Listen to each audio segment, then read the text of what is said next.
सब गोटे के गोर लागै छी। हम गीता मल्लिक। हम आई एकटा विश्वकर्मा पूजा के गीत ल के एलहुं हैं। सब गोटे सुनू, सब गोटे लाइक कमेंट क देबै।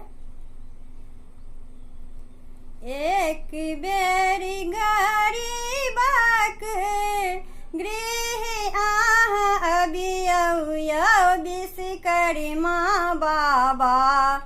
एक बेरी गरीबक गृह आहा अबियौ यौ विश्वकर्मा बाबा।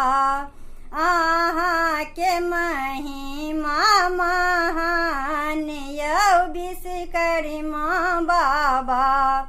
आहा के महिमा महान यौ विश्वकर्मा बाबा। कथी के आसन आहा के कथी सिंहासन यौ विश्वकर्मा बाबा। कथी के आसन आहा के कथी सिंहासन यौ विश्वकर्मा बाबा। कथी सिंहासन पर बैसब यौ विश्वकर्मा बाबा। कथी सिंहासन पर बैसब यौ विश्वकर्मा बाबा। आहा के महिमा महान यौ विश्वकर्मा बाबा। कमल के आसन आहा के कमल सिंहासन यौ विश्वकर्मा बाबा। कमल के आसन आहा के कमल सिंहासन यौ विश्वकर्मा बाबा। कमल सिंहासन पर बैसब यौ विश्वकर्मा बाबा।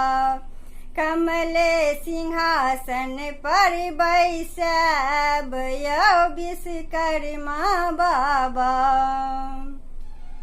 कथी लाए चरण पखारब कथी लाए पूजब यौ विश्वकर्मा बाबा।